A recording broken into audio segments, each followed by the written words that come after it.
Hello everyone, कैसे हैं आप सभी लोग? ठीक हैं? चलिए आज हम शुरुआत करने वाले हैं थर्मोडायनेमिक्स के फर्स्ट लेक्चर की। और इस लेक्चर में जो हम टॉपिक ले रहे हैं वो आपके थर्मोडायनेमिक्स के सिलेबस का पहला टॉपिक है। तो पहले हम टॉपिक लिख लेते हैं, उसके बाद फिर चर्चा करते हैं। हाँ जी, सबसे पहला जो हम टॉपिक ले रहे हैं वो है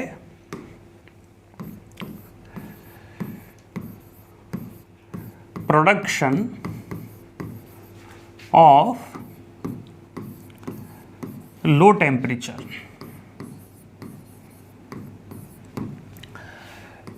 प्रोडक्शन ऑफ लो टेम्परेचर, और आप चाहो तो हिंदी भी लिख लें, न्यून ताप का उत्पादन।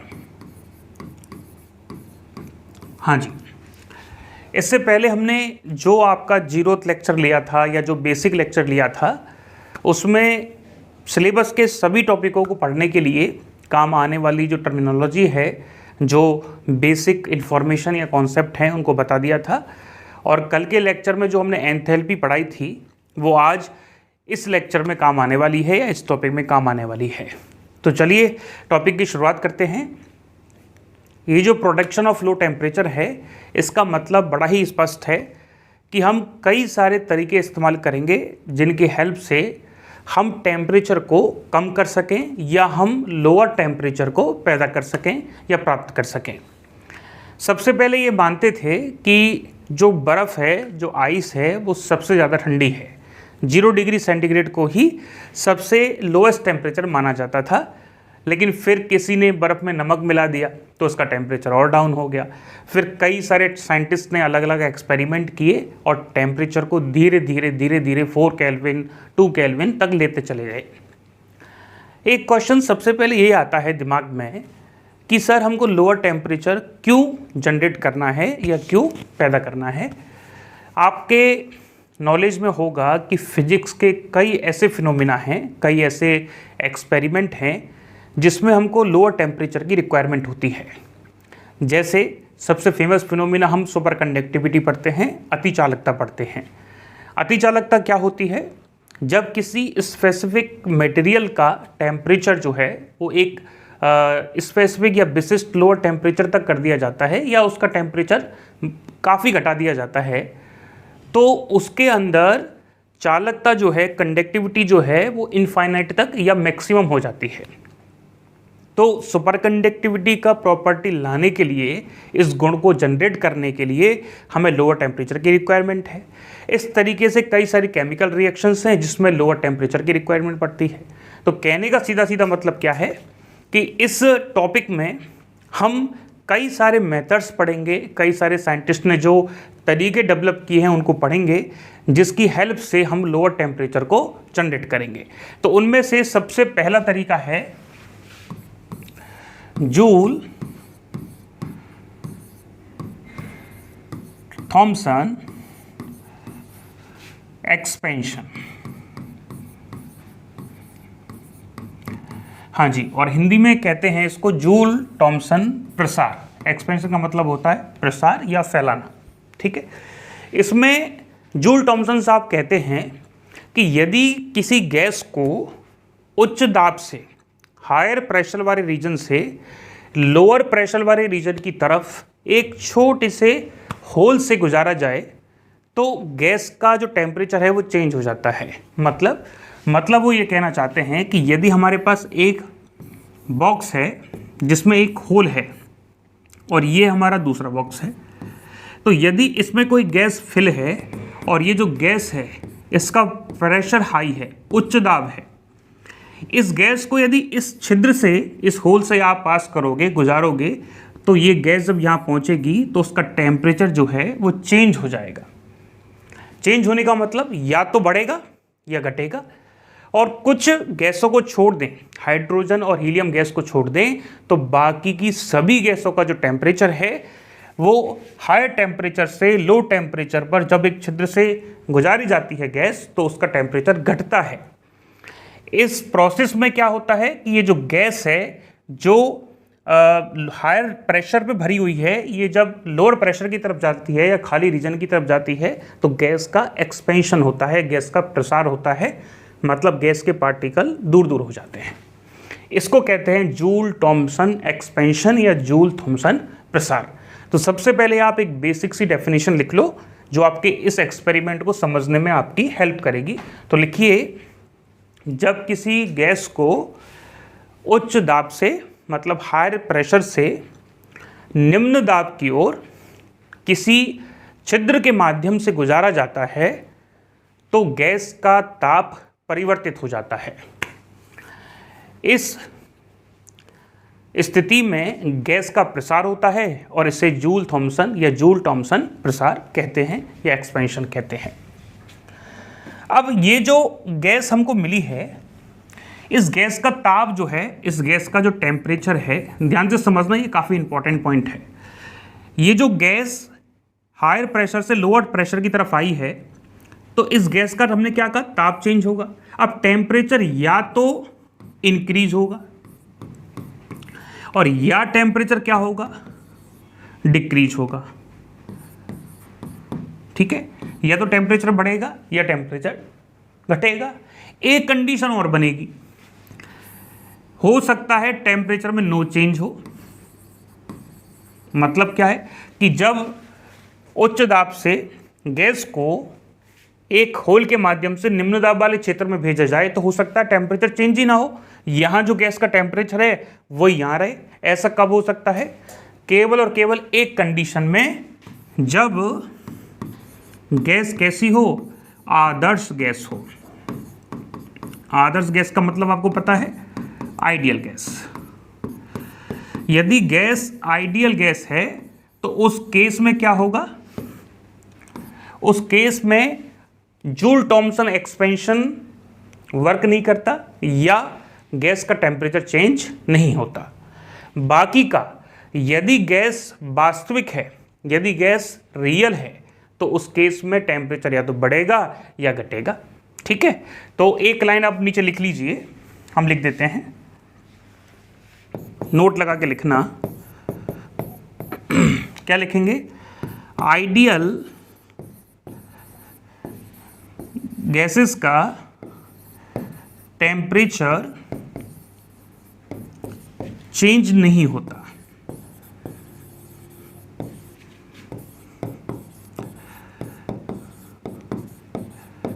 ठीक है, और नीचे एक लाइन और लिखना, सभी वास्तविक गैस मतलब रियल गैस, सभी रियल गैसेस का जो ताप है चेंज होता है।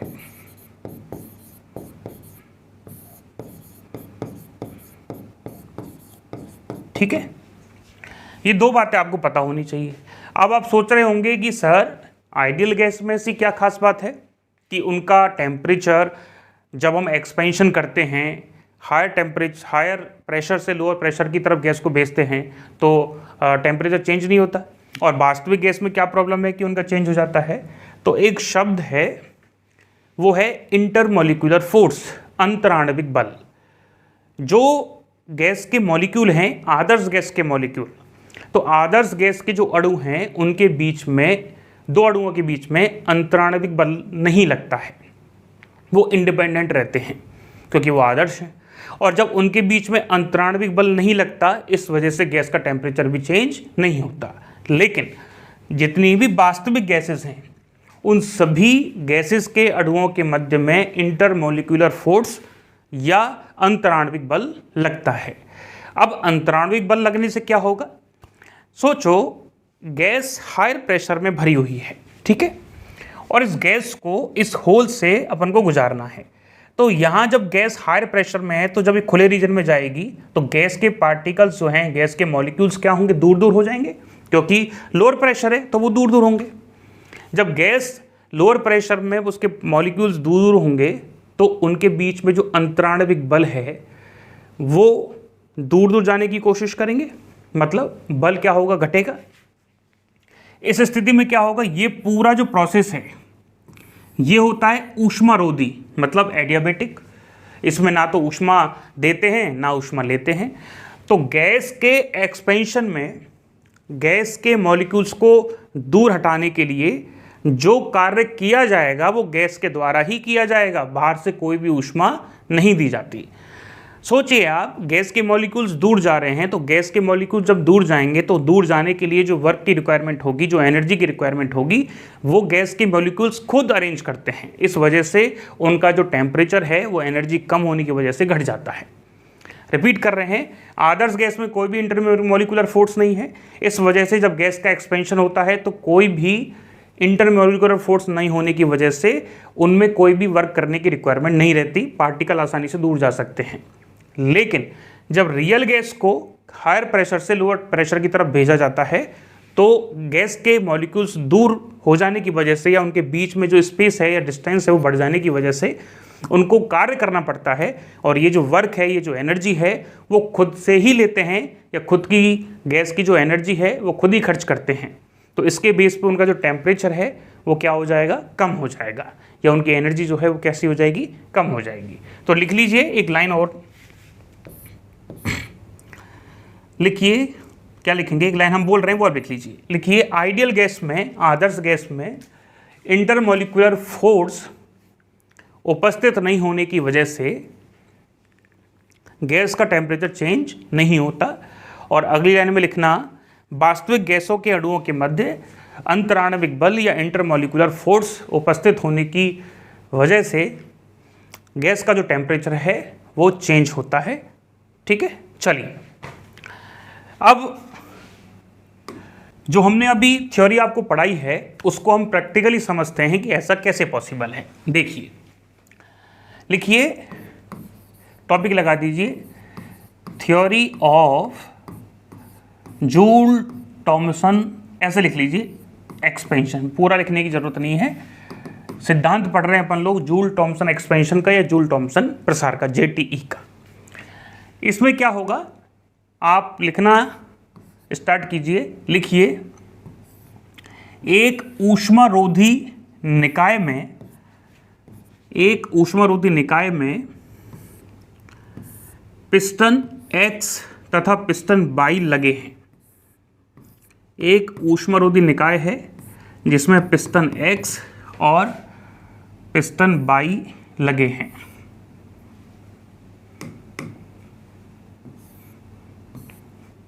हाँ जी,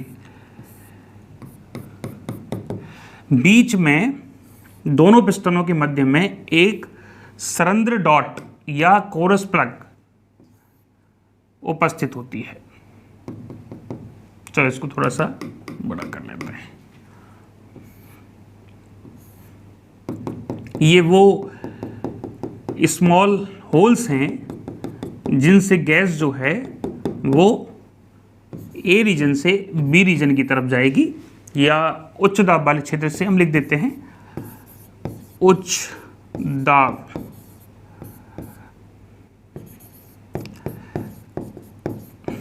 ठीक है, और ये किसका हो जाएगा, निम्न दाब का या लोअर टेम्परेचर का।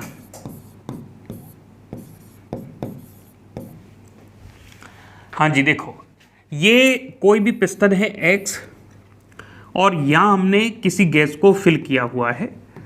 ये जो गैस है इसको हमने कंप्रेस किया है, मतलब इसके प्रेशर को हाई किया है। जैसे सिलेंडर में गैस भरी होती है तो उसको क्या करते हैं, कंप्रेस करके भरते हैं, तो उसमें प्रेशर बहुत ज़्यादा हाई रहता है। जैसे ही आप उसके प्लग को ओपन करते हो तो गैस तेज़ी से बाहर निकलती है, और वो गैस जो है बहुत ठंडी महसूस होती है। क्यों?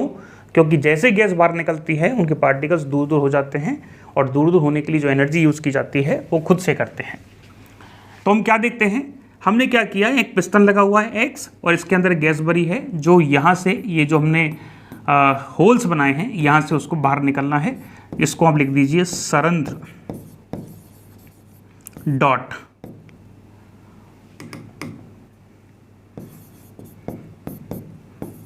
ठीक है, चलिए, तो गैस जब यहाँ से ए रीजन से बी रीजन की तरफ जाती है, यहाँ से निम्न दाब के क्षेत्र की तरफ जाती है, तो गैस का क्या होता है, एक्सपेंशन होता है। माना ए रीजन जो है इसका जो वॉल्यूम है वो V1 है, माना इन पार्टिकल्स की जो इंटरनल एनर्जी है वो U1 है, और माना इस क्षेत्र का जो प्रेशर है वो कितना है P1। जब ये गैस यहाँ जाती है तो माना यहाँ जब गैस जाएगी तो ये पिस्टन इधर शिफ्ट हो जाएगा, क्योंकि गैस इधर आगे की तरफ बढ़ेगी, पिस्टन शिफ्ट होता जाएगा। तो यहाँ जो वॉल्यूम है वो V2 हो जाता है, यहाँ के पार्टिकल्स की जो इंटरनल एनर्जी है वो U2 हो जाती है, और यहाँ जो प्रेशर हम काम में ले रहे हैं वो कौन सा है, P2 है। ठीक है, तो ये है जूल थॉमसन एक्सपेंशन का एक प्रैक्टिकली डायग्राम, जिसकी हेल्प से आसानी से समझा जा सकता है।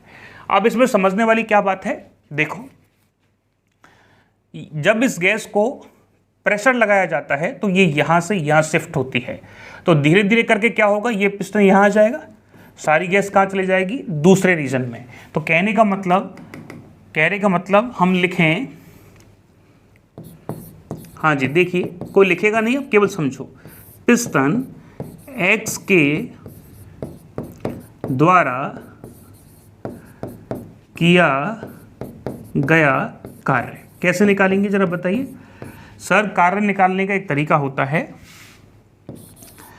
dW1, ठीक है, हमने इस कार्य को dW1 मान लिया, तो क्या लिखेंगे PdV, फॉर्मूला बताया था, कार्य निकालने का तरीका क्या है, dW बराबर PdV। अच्छा सर W निकालना है तो बड़ा आसान तरीका है, इंटीग्रेशन कर दो, दैट इज PdV।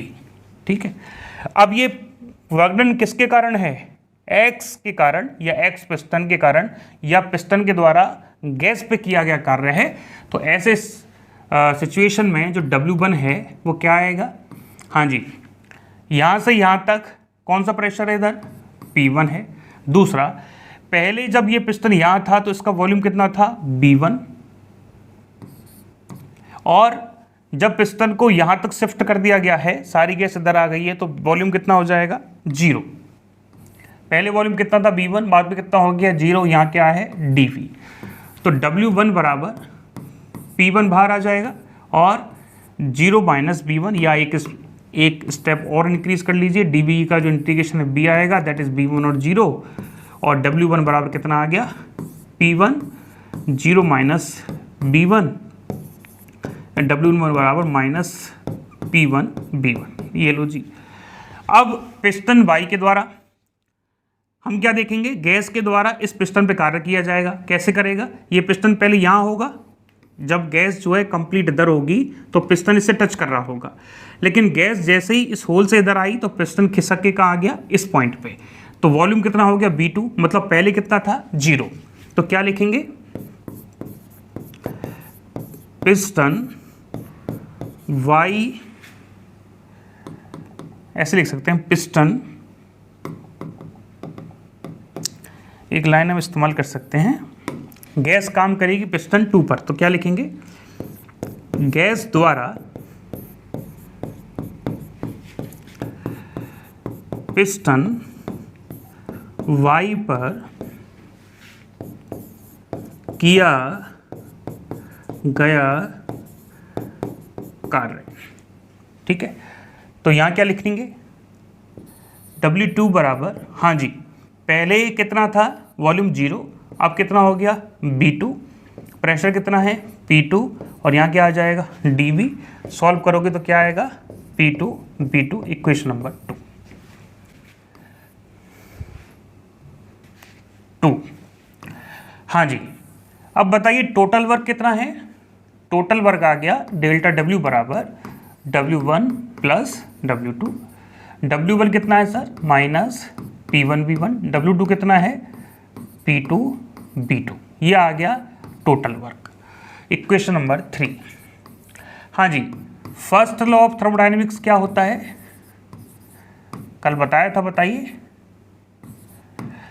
सर। जो भी हीट का एक्सचेंज हुआ है, जो भी हीट दी है या ली है, वो दो काम करेगी, एक तो इंटरनल एनर्जी में चेंज करेगी, और दूसरा कुछ ना कुछ कार्य करेगी। ठीक है, अब हमारा जो प्रोसेस है वो कैसा है, ऊष्मारोधी है, इंसुलेटेड प्रोसेस है, ना तो ऊष्मा लेगा और ना देगा, एडियाबैटिक प्रोसेस है। तो ये ऊष्मारोधी प्रोसेस है, तो ऊष्मारोधी का मतलब ना तो ऊष्मा लेगा ना देगा, इसका मतलब डेल्टा क्यू बराबर क्या है, 0। तो यहाँ क्या लिख सकते हैं, डेल्टा क्यू बराबर 0। और जैसे डेल्टा क्यू बराबर 0 हो जाएगा तो आप लिख दोगे 0 बराबर D you plus delta W. ठीक है, नेक्स्ट देखिए, 0 बराबर क्या आया, D you plus delta W. बाकी का वैल्यू लिखिए, डी यू का मतलब इंटरनल एनर्जी में चेंज। पहले कितनी थी U1, बाद में कितनी हो गई U2। इसका मतलब फाइनल माइनस इनिशियल, U2 हो गई, पहले कितनी थी U1, तो ये आ गया बदलाव DU प्लस कुल कार्य कितना है P1 B1 माइनस में प्लस P2 B2। एक काम करें, माइनस वाली टर्म को इधर ले आते हैं, तो U1 प्लस P1 B1 बराबर U2 प्लस P2 B2। अब ध्यान से समझना, हमने कल फॉर्मूला बताया था U plus PV equal to H, मतलब एंथैल्पी। इसका मतलब क्या है, इसका मतलब ये है कि सिस्टम की प्रारंभिक एंथैल्पी H1 बराबर किसके है, एक्सपेंशन होने के बाद फाइनल एंथैल्पी कैसी है, बराबर। इसका मतलब पूरे सिस्टम में जो एंथैल्पी है वो कैसी रहती है, कांस्टेंट। इसलिए इसको आइसोएंथैल्पिक प्रोसेस कहते हैं। यह कौन सा, यह है JTE, Joule Thomson expansion. JTE एक आइसो एंथैल्पिक प्रोसेस है, ध्यान से समझ लेना। एक आइसो एंथैल्पिक प्रोसेस है और आपको रीजन आपको समझ में आ गया। ठीक है, चलिए हाँ जी, अब हम इसमें एक अच्छी बात देखते हैं। क्या देखते हैं, यहां से इसको समझने की कोशिश करते हैं कि किस तरीके से टेम्परेचर जो है वो चेंज होगा। देखो, दो चीजें हैं हमारे पास, इसको हम इधर लेके आ जाएं एक बार, तो क्या लिखेंगे, इसको लिखेंगे U1 माइनस U2। इस इक्वेशन की बात कर रहे हैं, इक्वेशन नंबर 4 से। ठीक है, इसको इधर लेके आ जाएं तो U1 माइनस U2 होगा, और इधर क्या आएगा, देखो प्लस वाला पहले लिख लेते हैं, that is P2 V2 minus P1 V1। Check करो यही आएगा क्या। इसको इधर लेके आएंगे तो उल्टा तो नहीं हो गया है। ठीक है, ठीक है, ठीक है, ठीक है, ठीक है, चलिए अब हम देखते हैं, if U1 is greater than U2, प्रारंभिक आंतरिक ऊर्जा ज़्यादा है और फाइनल जो आंतरिक ऊर्जा है वो कम है, तो ऐसी स्थिति में गैस का ताप घटेगा, गैस का ताप घटेगा। ठीक है, ऐसा क्यों हुआ, क्योंकि एक नियम होता है, zeroth law of thermodynamics, thermodynamics का ऊष्मागतिकी का जीरो नियम। ठीक है, शून्यवान नियम। उसमें क्या होता है कि वो कहता है कि जो इंटरनल एनर्जी है वो केवल और केवल फंक्शन होता है टेम्परेचर का। यदि इंटरनल एनर्जी घटेगी तो टेम्परेचर भी घटेगा, और इंटरनल एनर्जी बढ़ेगी तो टेम्परेचर क्या होगा, इंक्रीज करेगा। यदि डेल्टा टी जीरो है, टेम्परेचर में चेंज जीरो है, तो डेल्टा यू भी क्या हो जाएगा, जीरो, मतलब इंटरनल एनर्जी में भी चेंज क्या होगा, जीरो। यह है जीरोथ नियम। तो उसके बेस पे हम क्या समझ सकते हैं, उसके बेस पे हम कह सकते हैं कि यदि इनिशियल में इंटरनल एनर्जी ज़्यादा है और बाद में कम हो गई, इसका मतलब प्रारंभिक का ताप ज़्यादा होगा, बाद का क्या होगा, कम होगा। सेकंड कंडीशन क्या हो सकती है, सेकंड कंडीशन ये हो सकती है कि U1 जो है वो कम रह जाए, किससे, U2 से, मतलब एक्सपेंशन के बाद इंटरनल जो एनर्जी है U2 वो क्या हो, बढ़ जाए। तो ऐसी सिचुएशन में क्या होगा, ताप बढ़ेगा, या ये कह सकते हैं जो T1 है वो कम रह जाएगा, किससे, T2 से। और T2 क्या मान सकते हैं, T2 मान सकते हैं एक्सपेंशन के बाद का टेम्परेचर, इसको मान सकते हैं प्रारंभिक टेम्परेचर। तो हम क्या देख पा रहे हैं, 1 सेकेंड, हम देख पा रहे हैं कि हमारा जो टेम्परेचर है T1 एक्सपेंशन से पहले वाला वो कम है और एक्सपेंशन के बाद टेम्परेचर ज़्यादा हो गया, तो यहाँ क्या लिखेंगे, ताप बढ़ेगा। ठीक है, क्या होगा, ताप इंक्रीज हो जाएगा। ये दो बातें ध्यान रखें। अब एक सबसे इंपॉर्टेंट फैक्टर आता है जिससे क्वेश्चन आना कंपलसरी रहता है, वो क्या है, जूल थॉम्सन फैक्टर। पूरा आप लिख सकते हो, जेटी फैक्टर लिख दिया हमने, जूल थॉम्सन फैक्टर। इसको रिप्रेजेंट करते हैं म्यू एच से। किससे करते हैं, म्यू एच से। यहाँ जो एच है वो एंथैल्पी को बताता है। जेटी फैक्टर का क्या मतलब है, ध्यान से समझना। जो जेटी फैक्टर है म्यू एच, ये नियत मतलब कांस्टेंट एंथैल्पी पर टेम्परेचर में चेंज ऑब्जर्व करता है विद रिस्पेक्ट टू प्रेशर। ध्यान रखना, म्यू एच पूछ ले तो क्या जवाब दोगे, म्यू एच जो है वो टेम्परेचर में चेंज है विद रिस्पेक्ट टू प्रेशर। किसकी प्रेजेंस में, कांस्टेंट एंथैल्पी की प्रेजेंस में या आइसो एंथैल्पिक प्रोसेस में। इसको कहते हैं म्यू एच। और इस लैंग्वेज को लिख जरूर लेना। क्या लिखोगे, दाब के साथ ताप में परिवर्तन जब एंथैल्पी नियत हो तो इसे क्या कहते हैं, जूल थॉम्सन फैक्टर। इसकी कैलकुलेशन करने के बाद एक फॉर्मूला आता है, वो उसको हम जूल थॉम्सन फैक्टर का फॉर्मूला कहते हैं। और इसको इस तरीके से भी आप लिख सकते हो क्योंकि इसको ही म्यू एच कहते हैं। इसका फॉर्मूला होता है 1/Cp। हाँ जी, 1/Cp। और यहाँ लिखते हैं V delta T upon delta V minus T। ये फॉर्मूला होता है म्यू एच का, और ये फॉर्मूला आपको पता होना भी चाहिए। सर Cp क्या है, Cp है specific heat at pressure, constant pressure. Constant pressure पर स्पेसिफिक हीट है Cp। चलिए, तो इससे हमको कई सारे रिजल्ट मिलते हैं। पहला, यदि आइडियल गैस हो, यदि कौन सी गैस हो, आदर्श गैस हो,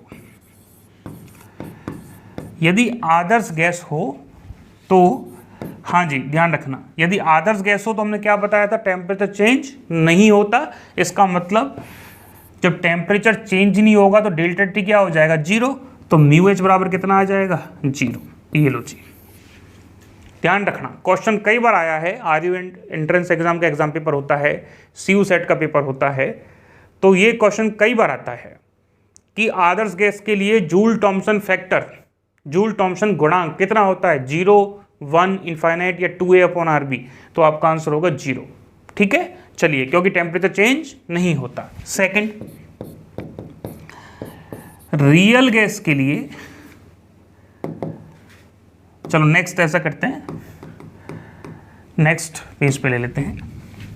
सेकंड क्या है, यदि गैस रियल हो तो, हाँ जी, म्यू एच कैलकुलेट कर सकते हो, 1/Cp। और क्या फॉर्मूला था, V, हाँ, del T upon del V minus T। ये टेम्परेचर था, सॉरी फॉर्मूला था। तो आइडियल गैस के लिए जब हम इसको कैलकुलेट करते हैं, इक्वेशन आती है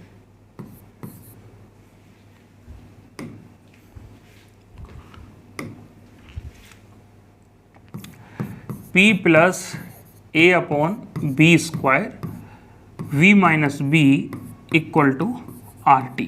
इस टाइप से एक इक्वेशन आती है। इसको जब हम सॉल्व करते हैं, ठीक है, इसको जब हम सॉल्व करते हैं तो हमको ये जो delta T upon delta V की वैल्यू है, और सॉल्व करने के बाद जब वैल्यू पुट करते हैं तो हमको इक्वेशन पता है क्या मिलती है, हमको इक्वेशन मिलती है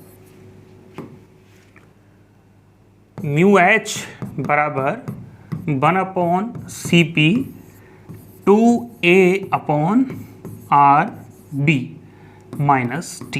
ये इक्वेशन मिलती है। सॉरी, इसको जो सॉल्व करने के बाद ये इक्वेशन मिलती है, माफ करना, ठीक है। अब देखो म्यू एच पॉजिटिव कब होगा, म्यू एच पॉजिटिव कब होगा, जब 2a अपॉन आर टी कैसा हो, ज़्यादा हो b से। इसका मतलब चाहो तो इसको ऐसे भी लिख सकते हो 2a और b को नीचे ले आओ, t को ऊपर ले जाए, rb और t, ठीक है। इसको हम कहते हैं इन्वर्जन टेम्परेचर या व्युत्क्रमण ताप। क्या कहते हैं इसको, इन्वर्जन टेम्परेचर या व्युत्क्रमण ताप। लिख देते हैं हम Ti बराबर 2a अपॉन आर बी, याद रखना सीधा, इसको कहते हैं व्युत्क्रमण या इन्वर्जन टेम्परेचर, ठीक है। हाँ जी, इस स्थिति में क्या होगा, यदि म्यू एच पॉजिटिव है, अब सोचो ये 2a अपॉन आर टी ज़्यादा है b से, ये पोर्शन ज़्यादा है, ये छोटा है, तो म्यू एच क्या हो जाएगा, पॉजिटिव। इस स्थिति में म्यू एच क्या होगा, पॉजिटिव, म्यू एच क्या होगा, पॉजिटिव। और ध्यान रखना यदि म्यू एच पॉजिटिव है, इफ म्यू एच क्या हो, पॉजिटिव हो, तो गैस का क्या होगा, शीतलन होगा। शीतलन का मतलब कूलिंग होगा। इसको भी आप सीधा तौर पे ध्यान रखें कि गैस के शीतलन के लिए म्यू एच का पॉजिटिव नेगेटिव जीरो होना जरूरी है। आपका आंसर होगा कि म्यू एच यदि पॉजिटिव है तो हमारा क्या होगा, गैस का शीतलन होगा। पॉजिटिव कब होगा, जब इन्वर्जन टेम्परेचर ज़्यादा हो, किससे, जो आपका टेम्परेचर एक्सपेंशन से पहले था। ध्यान रखना ये जो गैस जिस टेम्परेचर पे भरी है उस टेम्परेचर का जो वैल्यू है, यदि गैस का इन्वर्जन टेम्परेचर, ये एक इसकी प्रॉपर्टी है, जब हम सारे वैल्यूज़ को कैलकुलेट करते हैं तो गैस का इन्वर्जन टेम्परेचर निकल के आता है, जो हर एक गैस के लिए अलग अलग होता है और फिक्स होता है। तो गैस का जो इन्वर्जन टेम्परेचर है उससे यदि गैस के ताप की वैल्यू कम है तो क्या होगा, गैस का शीतलन होगा। हाँ जी, ठीक है। हाँ जी, सेकंड देखो, यहां से यदि 2a upon R T less than B हो तो ऐसी स्थिति में क्या लिखेंगे, 2a upon R B less than T. और ये क्या है, इन्वर्जन टेम्परेचर, छोटा हो गया किससे, टी से। टी क्या है, एक्सपेंशन से पहले गैस का टेम्परेचर। तो इस स्थिति में म्यू एच कैसा होगा, नेगेटिव। और नेगेटिव होगा तो गैस हीटिंग इफेक्ट मतलब तापन प्रभाव शो करेगी। क्या करेगी, गैस तापन प्रभाव, हीटिंग इफेक्ट शो करेगी या प्रदर्शित करेगी, ठीक है।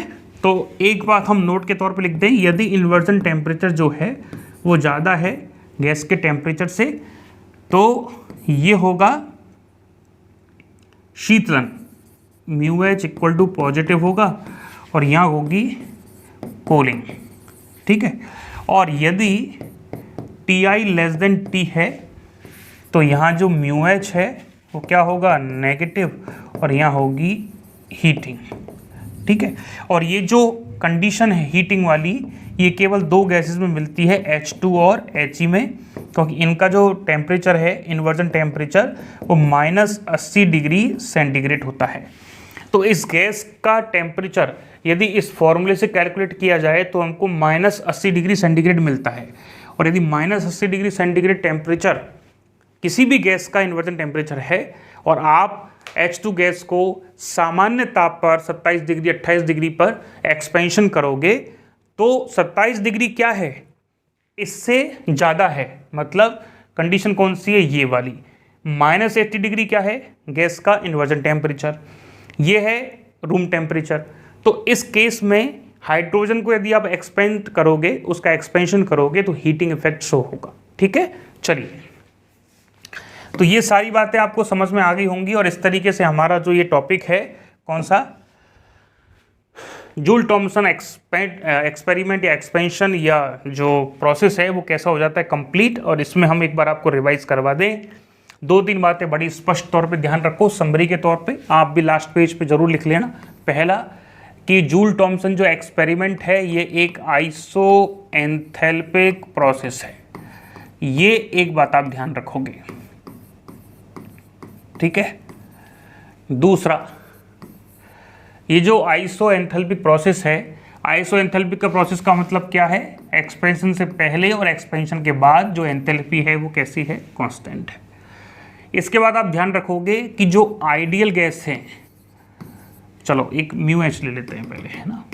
हाँ जी, जो म्यू एच है ये क्या है, ये होता है टेम्परेचर में change with respect to pressure at constant enthalpy. हाँ जी, क्या ध्यान रखोगे, यदि म्यू एच कैसा है, पॉजिटिव, तो समझ जाना सीधा सीधा किसकी बात हो रही है, शीतलन की, ठीक है। और म्यू एच पॉजिटिव का मतलब एक और है, ये कब होता है, जब टी आई कैसा हो, ज़्यादा हो टी से। और ये भी ध्यान रखें कि यदि जो म्यू एच है वो कैसा हो, नेगेटिव, तो वहाँ होगा तापन या हीटिंग। और ये कब होगा, जब टी आई लेस देन कैसा हो, टी हो। ये जो टी आई है इसकी वैल्यू होती है 2A/RB। और ये जो H2 और He हैं, एक बार इसको ज़रूर याद रखें ना, इसका टी आई जो है वो -80 डिग्री सेंटीग्रेड होने की वजह से ये हीटिंग इफेक्ट शो करती हैं। बाकी की सभी गैसेस क्या हैं, कूलिंग इफेक्ट शो करती हैं। बस ये खास बात है, इनको ध्यान रखोगे और बाकी का तो हो जाएगा। हाँ, एक और ध्यान रखना, जो डेल्टा टी में चेंज है वो डिपेंड करता है डेल्टा पी पर। मतलब T2 माइनस जो T1 है वो डिपेंड करेगा P2 माइनस P1 कितना है।